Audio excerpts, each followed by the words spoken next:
What's up everybody, Couchmells here, coming at you with a brand new Valorant video. And in this video we gotta talk about some crazy changes that are coming soon to both Fade and CYPHER. That's right, CYPHER's finally getting a buff, and we gotta talk about it. But first, let me tell you about this insane tool, the Overwolf Valorant Tracker. This is an in-game Valorant tracker that is gonna give you live performance updates while you're playing. You're gonna be able to look at your player profile, find your best and worst maps so that you know exactly what you need to focus on, your own personal stats, your most played agent, that you can use to gather important information about what you need to do and how you can improve from here. This is our most exciting sponsor yet because it goes hand in hand with our mission to help you improve, and this is perfect for those of you who want to climb. So go check it out right now in the download links below. Now, it's been a long time coming. We knew that Fade and Chamber nerfs were slated, and CYPHER was a character that they were looking at to potentially buff, but we saw nothing. Patch after patch,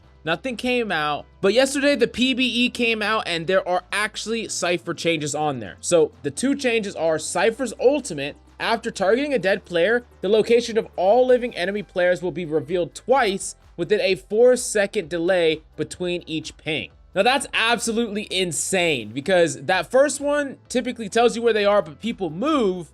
And by the time you go in and try to utilize the information, it's not reliable information anymore. You do have more information than you did otherwise, but it's not going to allow you to really make a play that easily. However, imagine this situation. You and your team are playing default, and one of the enemies push up and you kill them. You get to CYPHER ult them, ping, you know where everyone is. As you're pushing in, you're gonna get another ping within 4 seconds. So if enemies didn't completely evacuate the area, they are going to be able to be easily killed because they're not leaving that space. This is really, really important, and that means that enemies will pretty much have to just completely leave if you use a CYPHER ultimate and you're starting an execute. They can't hide somewhere on the point and still maintain some amount of space on the point, hoping that you're not going to clear them. And this makes this ultimate like exponentially more powerful. I think this is a fantastic change. And overall, CYPHER's ultimate was one of the weakest in the game, so it makes a lot of sense to buff him in that regard. Now, next up, they also changed CYPHER's tripwire length,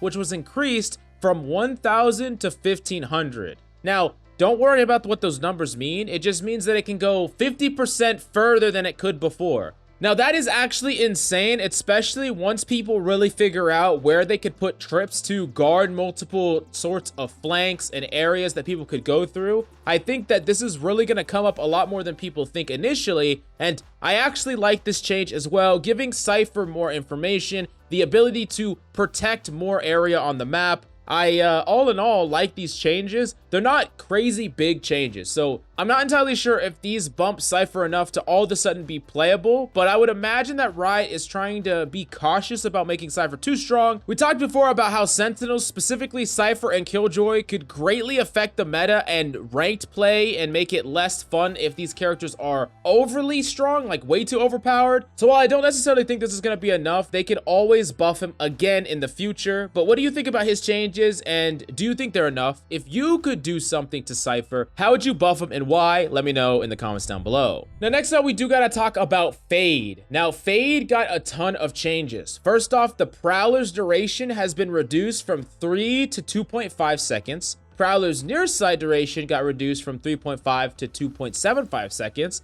The delay on the Prowler's bite has been increased from 0.4 seconds to 0.6 seconds, and the ultimate got increased from 7 to 8. Now, this doesn't fundamentally change what Fade does, but it makes everything she does slightly weaker.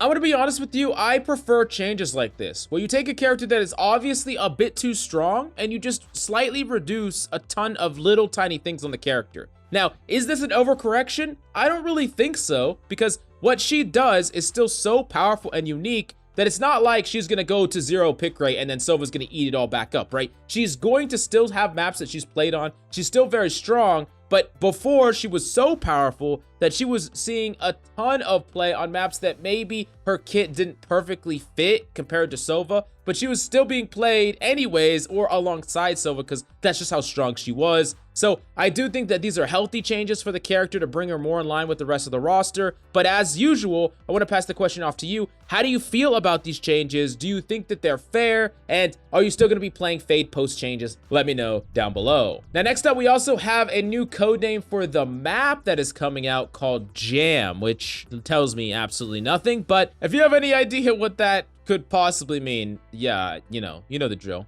And then, of course, they also are adding a change to the navigation bar because a lot of people were complaining that you had to keep going back to the home page each and every time, and now you don't have to. And honestly, the UI is finally going to be in a place that I think it just looks really clean and nice. But I did want to talk about something about this patch, and a lot of pros actually really mad about the fact that they don't think that these CYPHER buffs are enough with Chamber in his current state. We have pro players like Dapper tweet out, "What people don't understand is the only way CYPHER will get picked over Chamber is if they make his camera hold a gun again, or just fucking nerf that stupid agent." Now, it's interesting because Riot has said multiple times that they plan to nerf Chamber more, but the nerfs haven't come. And I did mention this before because it was in their Agent Balance article that community perception also affects how they nerf characters. And the community perception has flipped a lot on Chamber, with the vast majority of people thinking that he doesn't need to be nerfed outside of pros from pro play and people in high rank.